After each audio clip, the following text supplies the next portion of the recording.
Hi! మనం restaurant వెళ్ళి crispy PRAN order చేయాలంటే ప్లేట్ ఎంత ఉంటుందండి? కనీసం 350 అబౌవ్. అదే క్రిస్పీ ప్రాన్ మనం ఇంట్లో ఈజీగా చేసేసుకోవచ్చు. ఎలా చూద్దామా? ఫస్ట్ కొంచెం పెద్ద సైజు రొయ్యల్ని తీసుకోండి. ఆ రొయ్యల్ని చక్కగా క్లీన్ చేసేసుకొని దాంట్లో చూడండి మధ్యలో వెయిన్ ఉంటుంది ఒకటి బ్లాక్గా, అది క్లీన్ చేసేయండి, అది తీసేయండి. తీసేసి ఇలా అన్ని రొయ్యల్ని క్లీన్ చేసేసుకొని ఇలా పెట్టుకుందాం. ఒక బౌల్ తీసుకొని అందులో కొంచెం కారం, కొంచెం పసుపు, కొంచెం అల్లం వెల్లుల్లి పేస్ట్, ఒక నిమ్మకాయ రసం, అందులో సరిపడా సాల్ట్ వేసుకోండి. వేసుకొని ఇవన్నీ ఒకసారి కలిపేసుకుందాం. ఇప్పుడు మనం క్లీన్ చేసి పెట్టుకున్న రొయ్యల్ని ఇందులో వేసేసుకొని ఈ మసాలా అంతా ప్రాన్స్కి చక్కగా పట్టేటట్లు కలుపుకుందాం. ఇలా అంతా కలిపేసుకొని పక్కన పెట్టుకుందాం. ఇప్పుడు ఇంకో బౌల్ తీసుకొని ఇందులో 2 ఎగ్స్ బ్రేక్ చేసుకొని వేసుకుందాం.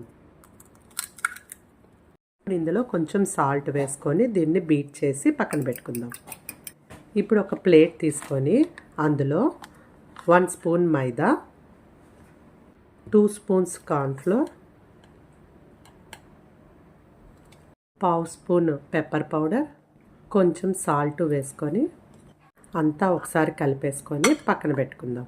ఇప్పుడు ఇంకో బౌల్లో బ్రెడ్ క్రమ్స్ తీసుకుందాము. బ్రెడ్ని మిక్సీలో వేసేసుకొని చూడండి ఇలాగా చిన్న చిన్న పల్స్ మోడ్లో చేసుకొని దాన్ని ఒక బౌల్లోకి తీసుకుందాం. మ్యారినేట్ చేసి పెట్టుకున్న ప్రాన్స్ని ఒక్కొక్కటి తీసుకొని ఈ పిండిలో మనం కోట్ చేసుకోవాలి. చూడండి ఇలా అంతా కోట్ చేసుకున్న తర్వాత దాన్ని ఎగ్లో డిప్ చేసుకోవాలి. చూడండి ఇలా. ఇప్పుడు దాన్ని బ్రెడ్ క్రమ్స్లో పెట్టి ఫుల్గా కోట్ చేసుకోవాలి మొత్తం. ఇలా అన్నీ కోట్ చేసుకొని ప్లేట్లో తీసి పెట్టుకుందాం. చూడండి ఇలా అన్నీ రెడీ చేసుకున్న తర్వాత స్టవ్ మీద ఒక ప్యాన్ పెట్టుకొని దాంట్లో ఆయిల్ వేసుకోండి.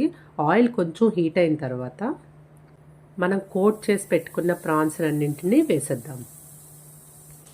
ఇలా ప్రాన్స్ అన్నింటినీ వేసేసుకొని మీడియం ఫ్లేమ్లో పెట్టుకొని రెండు వైపులా గోల్డెన్ బ్రౌన్ వచ్చేటట్టు తిప్పుకొని ఇలాగా ఫ్రై చేసుకుందాం. చూడండి ఇలా ఫ్రై అయిన తర్వాత దీన్ని మనం తీసేసుకుందాం. మన క్రిస్పీ ప్రాన్ రెడీ అయిపోయింది. ఇప్పుడు సర్వ్ చేసుకుందామా? చూడండి ఎంత క్రిస్పీగా ఉందో, టేస్ట్ కూడా అంతే బాగుంటుందండి. మీరు ఈ క్రిస్పీ ప్రాన్ని ఇంట్లో ట్రై చేసి టేస్ట్ ఎలా వచ్చిందో నాకు కామెంట్ చేయండి. ఇలాంటి మరిన్ని రెసిపీస్ కోసం నా ఛానల్ని లైక్, షేర్ అండ్ సబ్స్క్రైబ్ చేయండి. Thank you.